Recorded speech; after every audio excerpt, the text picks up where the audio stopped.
What's up, guys? Welcome back to another edition of 101 Sports and Cards. As always, I'm Nathan Holloway, and with me, Jared Dresch. What's going on? We're going to start in the NFL, where there's not a lot of news. Of course, everybody's still waiting on the Aaron Rodgers Steelers news, which is going to happen, because, it's the Steelers' retirement.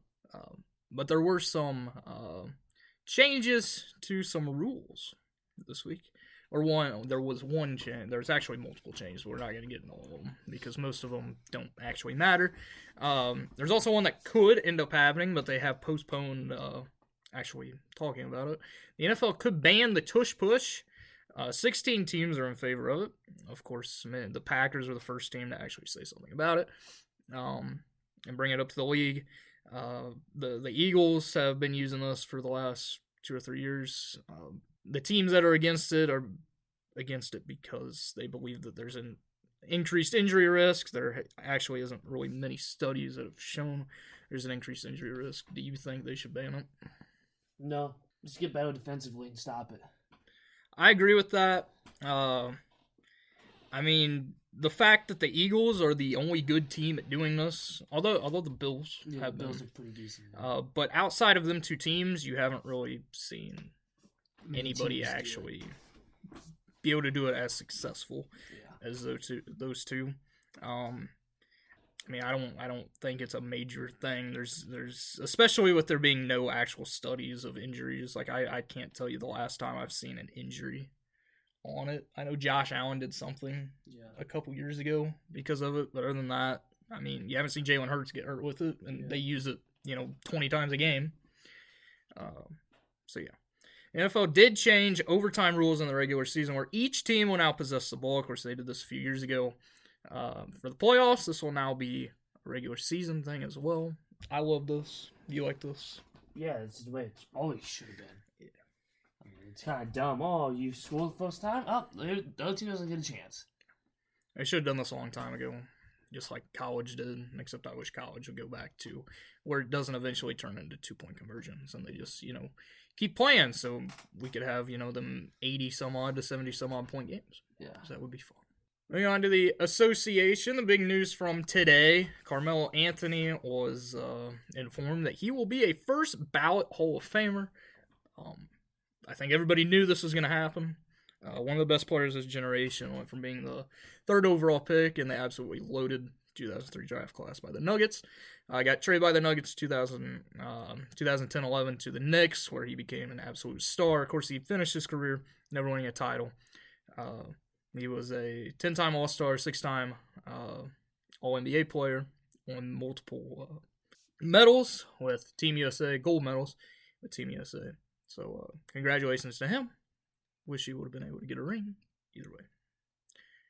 The other big news, the Grizzlies fired their head coach Taylor Jenkins. They are 6th in the West. At the time of this firing, I believe they were 4th in the West. There's been multiple rumors about, it was because of Ja. There's been also multiple rumors that Ja could end up being on the move in the offseason. Ja's also being investigated today for last night's game against the Warriors, where he made a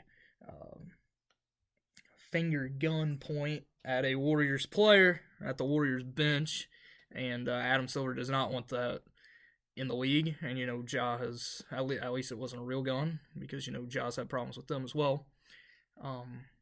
So he can continue just to not do himself any favors by acting like a child. But that's what he's done. If he's not suspended, he's hurt. He's never on the court. So I think this is a terrible decision to fire Taylor Jenkins, though. I think Taylor Jenkins is a very good coach. The Grizzlies changed a lot this year. They went from being, I know last year they were injured. Everybody was injured. And they finished as second worst team in the West or something like that. Second or third worst. But to this season, they're going to be a playoff team. They're going to be a playoff, not a play-in team. And they have a really good team around them. I don't get firing Taylor Jenkins. Since they fired him, they have gone winless. So it's not doing them any favors heading into the playoffs. Do you think they should have fired him? No. I agree with that. Taylor Jenkins will be the hottest name in the coaching carousel this offseason, though. Many teams should be interested. hopefully including my San Antonio Spurs if Pop does end up retiring. Pelicans announced that Zion and CJ McCollum will be shut down for the rest of the season due to injuries. It's about time. Just shut the team down. Just forfeit every game at this point. They are the worst team. They're the second worst team in the West. So the Jazz are the worst team. Talking about the Jazz, they shut down Lauri Markkanen and John Collins for the season. So both teams are in clear tank mode, which the Jazz have been all year. The Pelicans have been since basically the second week of the season when, every single one of their players got hurt. Yeah. Tuesday, April 1st was a massive day for the NBA. As Nikola Jokic and Stephen Curry both made history. They combined to make history with two amazing performances. It started with the Warriors. The Warriors defeated the Grizzlies in a massive game. That moved them into 5th in the West standings, and the Grizzlies dropped to 6th. Curry had 52 points, 10 rebounds, 8 assists, and 5 steals. He also hit 12 threes in what was an incredible game to watch. I watched it. Also covered it. And then later that night, Jokic recorded 61 points, 10 rebounds, 10 assists. And 61 points is a career high. They did lose to the Timberwolves, though. That's insane that they despite still this. lost. In double overtime, they were without Jamal Murray. They were without Michael Porter Jr. And they lost the game because I don't want to blame it all on Westbrook, but it was kind of Westbrook's fault. They had a breakaway layup. He missed the layup. Came back down and fouled Nickeil Alexander-Walker with 0.1 seconds remaining on a three-pointer with the Nuggets up 1 point. And Walker made the first two, intentionally missed the third one since they had the lead. And 0.1, you can't do anything. Which is disappointing because they absolutely ruined an absolute gem by Jokic. This was the most points ever in a triple-double. Also for Curry, he moved into 25th all-time on the scoring list. He passed Jerry West, which is impressive to say the least. And then they combined. They are the first pair of MVP winners to score 50 or more points in the same day in NBA history, which I find very interesting that it's never happened before with, the long history of the NBA. But it was truly a remarkable day that will go down in NBA history of two of the all-time greats. The Timberwolves were sold, talking about the Timberwolves since they won last night, they've been on fire recently as well. They were sold to Mark Lore and Alex Rodriguez and their owner group for $1.5 billion today. Good for them. A-Rod will probably ruin the franchise because it's A-Rod. The Suns are hopeful that Kevin Durant will return from an ankle injury by the end of the regular season. Durant suffered the injury, a left ankle sprain, in Sunday's blowout loss to the Rockets. They sit a game and a half back of the Kings for the final play-in spot. I'm going to say right now, they're not going to make the play-in. Yeah. The Kings are playing terrible. But the three teams that set 9, 10, 11 in the West are playing terrible. The Mavericks don't want to win, although they have AD back. Derek Lively is supposed to be coming back soon as well, and so is Daniel Gafford. But they don't want to win. The Kings don't want to win, and the Suns can't win. And now with Durant out, it's even worse. Of course, Bradley Beal's already out, but that doesn't impact a lot. Talking about Durant, though, it was announced by Shams Charania this morning that interested teams at the trade deadline that Durant was interested in, and there is one key team that is not on this list. These could be potential off-season trade destinations. I want to know where the best fit would be and the worst fit from these teams. So you have the Timberwolves, him and Ant are friends from Team USA. The Knicks, the Spurs, the Rockets, and the Heat. Of course, the one team that is not on the list is the Warriors, which kind of tells us that Durant really doesn't want to go back to Golden State. But out of them 5 teams, what do you think the best fit for Durant is? Really none of them. Because you're going to have 2 ball hogs on at least each of the teams. Because Ant's a ball hog. Jalen Brunson's a ball hog. I suppose it's just Wemby. And I don't think he's a good fit. Fox. Yeah. Rockets, they don't need him. I think the Heat's a good situation for him. It'd be his team. He can build around that team. They can build around KD. And they got a decent squad. Him and Tyler Hero could be lethal shooters. They can build around Plus Bam. Yeah. I'm going to say Heat is the best fit for him. What's the worst? Rockets. They don't need him. I'm going to go complete opposite. The Rockets are the best fit for not only him, but the Suns, because the Suns, they traded a lot of their picks to the Rockets, and the Rockets own a lot of their picks, including this year's. And I believe Durant makes this team into a championship contender. They're already a good enough team, but they do not have that bona fide superstar, because you cannot say Jalen Green. Jalen Green's too unreliable sometimes to be the superstar. Fred VanVleet is a great role player / starter. And then Sengun he's not at superstar level yet. I think the Rockets are the best fit. I think the Spurs are also a very good fit. Him, Wemby, and then Fox. Plus, if they're able to keep Chris Paul, because Paul and Durant are very good friends. Honestly, all these teams are good fits except for the New York Knicks. Because for one, the Knicks would have to get rid of a lot. Probably 2 of their main guys. And that would probably end up being OG Anunoby and probably Mikal Bridges, who they just traded a ton for, and he has not produced this season at all. But I'm sure they want to keep Brunson and Towns together. But also, it doesn't really fit that, he'll be 37 years old, and Tom Thibodeau decides that he wants to play all of his guys, the whole game, which is terrible coaching by Tom Thibodeau. Like, Thibodeau is a great coach, but the Knicks will never win with him as their coach because he wears them out too much during the regular season. And KD have an injury history, too. Exactly. So that is the worst. Of course, another surprise team that has entered the conversation is your Boston Celtics. I don't need them. Because they have... I don't want them. They want to get under the second apron in the offseason, which means that Jrue Holiday and Kristaps Porzingis could be on the move. And they have been extremely interested in Kevin Durant, which I do not see that fit with Jaylen Brown and Jason Tatum. I mean, Tatum and Durant are respectable. They respect each other since Tatum knocked out KD, what was it, 3 years ago? 2 years ago? 3 years ago? I just don't... They don't need them, honestly. I mean, the Celtics are the best team in basketball, in my opinion. Not record-wise, but they're the best team in basketball. Second best team in basketball. No, they're the best. The Thunder are the best team in basketball. Not in playoffs. Just wait. They'll be a first-round exit. They're going to be a first-round exit. Yeah. Maybe second round. The Thunder are going to be a first-round exit for the shitty teams in the play-in. Yeah. Because that 8 seed is going to be the Suns, you never know, the Kings, the Mavericks, or the Timberwolves are going to be the 7th seed. It's one game. A lot can happen in one game. It's not one game. The plan's not one game anymore. The play-in is one game, but the first round is 7. It's 7? There is no it's team. It's not 5? A best of 7 is... I thought it would be the best of 5. No. That's never stupid. been the best of 5. It's like baseball. It's like baseball's better. There are very few teams that can match up with the Thunder in a 7-game series, and it is the Warriors, maybe the Lakers. We'll see. And the Nuggets. We'll see. Okay. You want to make a bet right now that they'll get knocked out in the first 2 rounds? Maybe. Depends how it shakes out at the end of the year. We thought they were going to go fall last year, right? What were they? I did not.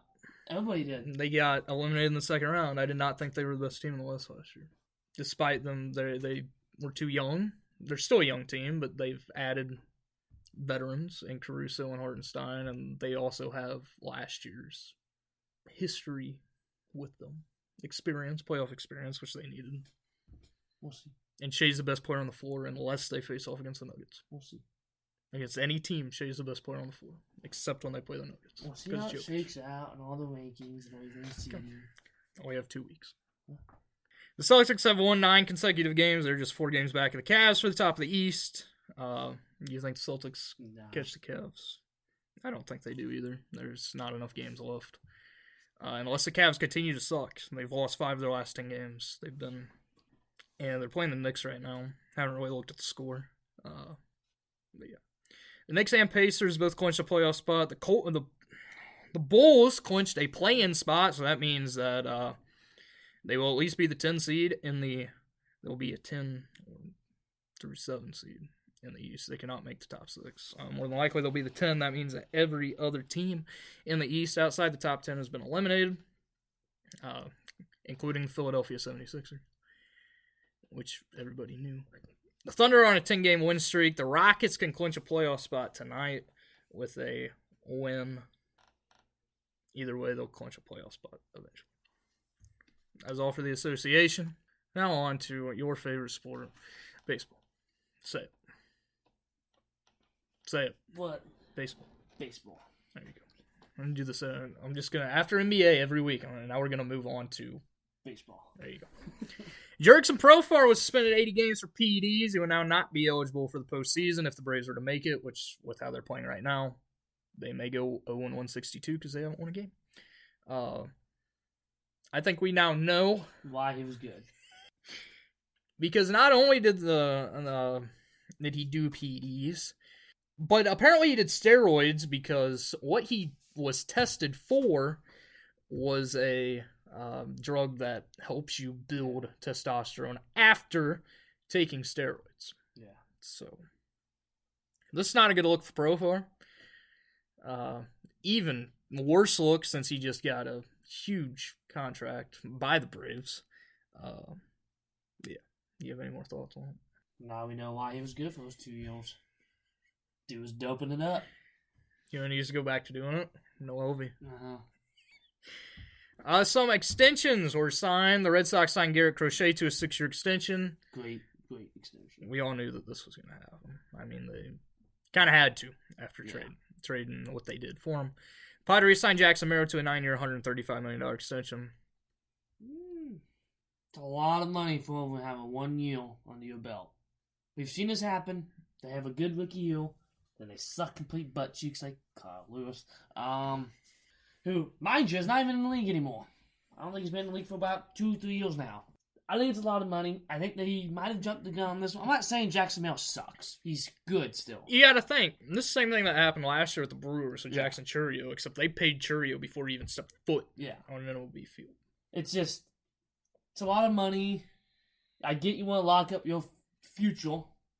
That's a lot of money, and it's also a big contract for a guy that has 1 year.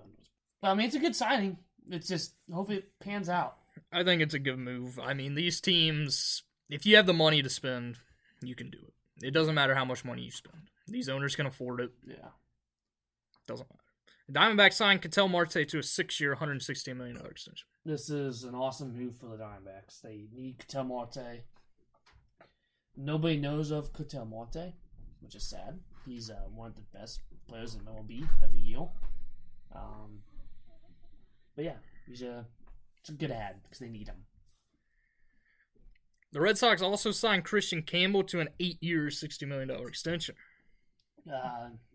This is real early, but I mean, he's played great since he's been up. This is also really cheap. Yeah, $60 million is pretty cheap for 8 years. He's going to be part of the big three of the Boston's future. The big three is, Campbell, Anthony, and Mayo. And it doesn't even include if Devil stays, Sedane if he continues to be. Well, Sedane's been terrible this year. If he can get his head out of his butt like we saw last year, Cassis is, he's a big bat. I think the Red Sox future is gonna be scary. You work on pitching. Yeah, they just got Gail Crochet, the best left-handed pitcher in baseball, besides Chris Sale. Carson Kelly hit the first cycle of the season. He also is the first Cub to do so since 1993. Who would have guessed that he would be the first one? So he's slow as crap. Just like last year, whenever Xavier Edwards did it, and then who was the guy for the Phillies that did it against us? I don't even know. I don't even know if he's still on the team. Oh, he's a rookie. Yeah, I don't remember. He was bad. Yeah. I don't even know what his name was. The Dodgers are off to a 7-0 start. The Padres are 6-0. The Yankees are 3-1. They have 18 home runs so far. Aaron Judge has 4 of them. Of course, they have taken MLB World by storm with the new torpedo bats, and I want your thoughts on this since it has been. That is all that I've heard about for the MLB season. It's not about, any of the games, it's about the bats. Yeah. It's smart. That's all it is. Yankees are just they got smart. I mean, I'm surprised no one else has thought of this. Why is it no one else thought of this? Teams are now doing it. Yeah. I mean, it's a perfectly legal bat. Eventually everybody's going to go to it because, I mean, if you can clearly see that it's working. So, I don't have a problem with it. It's not a competitive advantage. It's just being smart and, is it a gray area? Maybe. It's a completely legal thing until Rob Manfred steps in. Yeah. And does something about it because he will. Yeah. Because he doesn't want the game to be fun. And what's not fun about hitting home runs and seeing home runs? Yeah. Unless you're a pitcher guy. It's just, I don't have a problem with it. I really don't. It's just, the game is getting more technologically tech advanced. Teams are gonna have kind of stuff they're gonna figure out. And I mean, what's the difference between watching film and stuff? That's a competitive advantage. You're watching what the weaknesses are of your hitters or your pitchers. What's the difference? Just bring back PEDs too. Why not? I mean, Yeah, that's what I'm saying. Nothing's better than the steroid era in baseball. We need. Can you imagine PEDs and torpedo bats? Barry Bonds had a torpedo bat. He might have hit an 800-foot bomb. I want to see Aaron Judge on roids with the torpedo bat Why don't you at Yankee Stadium? Yeah, well, maybe a 600-foot one. You may hit 100 freaking home runs in the year. Yeah.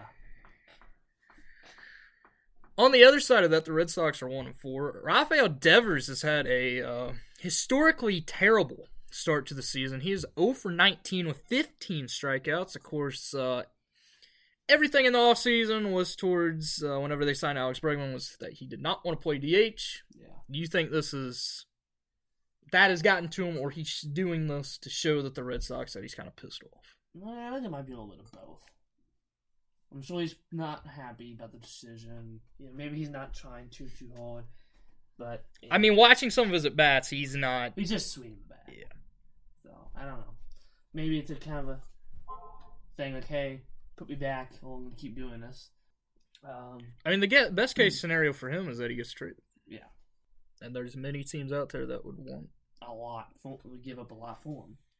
So, I don't know. I mean, maybe he's doing it on purpose just to kind of, flip off the management and stuff. The Angels are 4-2 to start the year. Been one of the surprise. The Red Sox have been one of the surprise bad teams, along with the Braves, who are 0-6, are the only winless team left. The Angels are also a surprise team. They currently lead the OS, although it's been a week. Yeah, I mean, I don't care about oh my god, Angels are 4-2. That'll probably be the last 4 games they win for 2 weeks after this. Hey, you know who else has not been that bad yet? Chicago White Sox. Yeah. Just wait. You know who has been really bad? Who the White Sox beat last night and put up 9 runs. And the Nationals are terrible. We have 1 win. I don't care.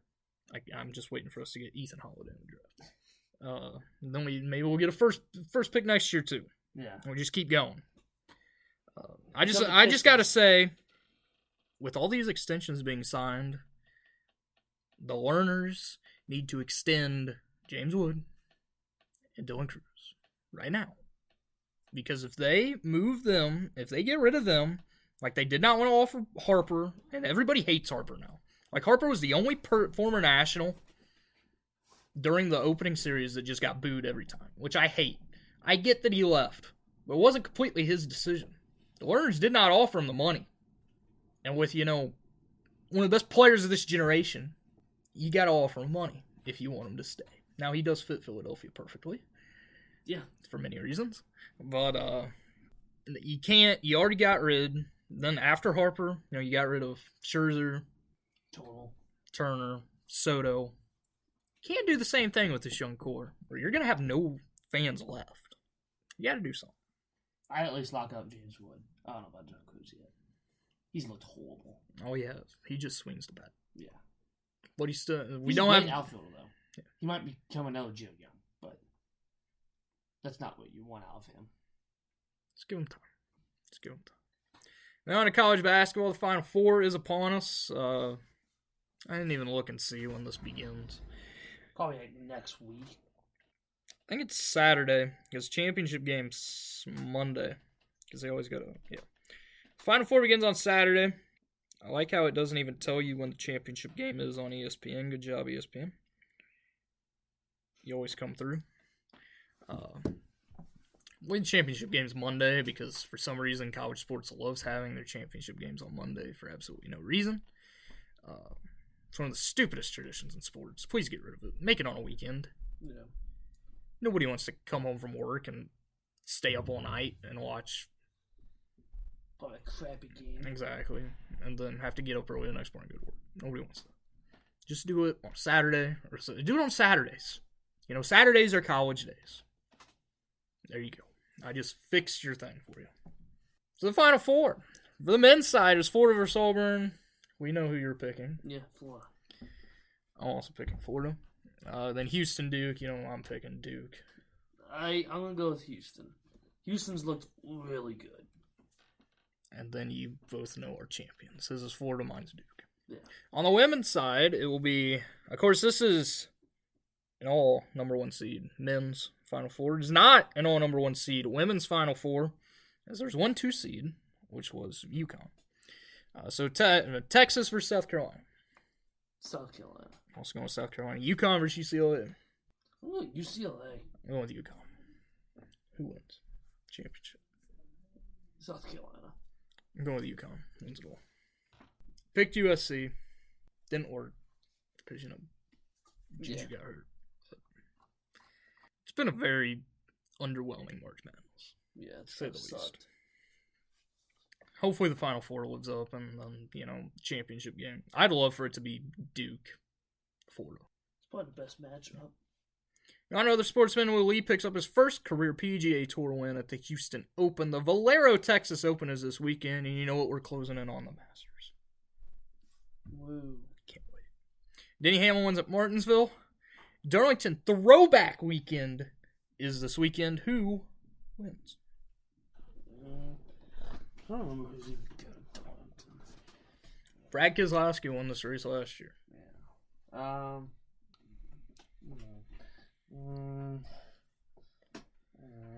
Think about guys who can run the top. I'll go with Kyle Austin. Of course you will. Yeah. I'm going to go with the other. A different. I can't say the other because they have 3 cars now. I'm going to go with a different RFK driver. Not Brad Keselowski. Not Chris Bushell. I'm going to go with Ryan Preece. Gets his first career win. It's been great. Yeah. F1 is at the Japanese Grand Prix this weekend. Who wins? Yuki Tsunoda. Yuki Tsunoda. Whatever his name is. Same thing. He wins. First time in the Red Bull car. He goes out to whoops everybody. 20-second lead. And I'm going to go with Lando Norris. Fun. Says the person the last 3 years that sits here. Who's going to win? Max Verstappen. Max Verstappen. Max Verstappen. Every time. That's because you won every race. Lando hasn't won every race. Lando has won every race this year. No. Oh, wait, no, he hasn't. He lost to Piastri. You pick a McLaren car, they're going to win. They're the only good team right now. Yuki Tsunoda. He's going to win. Say his name right. He's going to win. Yuki. Let's just call him Yuki. I like Yuki Tsunoda. better. He's going to win. That's all I have. I'm going to keep it short. You have anything else? Baseball. Thanks. That's all it's going to be throughout all of baseball season until October. Yeah, that's all I care about right now. Have you even watched the game? Yeah. Want some? I'll say I've watched one game. I watched opening day. Yankees Brewers. Just to hear Joe Buck's voice call baseball. Yeah. Because he's great at it, and ESPN really needs to do something. But, ESPN's losing the rights next year anyway. So, because they pissed off Rob Manfred. Which, it's easy to do. Yeah. But just seeing his very punchable face pisses off every fan. I won't say anything else bad about Manfred. This week, anyway. Yeah. That may change next week when we're talking about, he's banned the torpedo bats after a week because It's the no fun league like the NFL is. Yeah. Thank you guys for listening. Come back here next week. Peace. Enjoy college basketball. First off.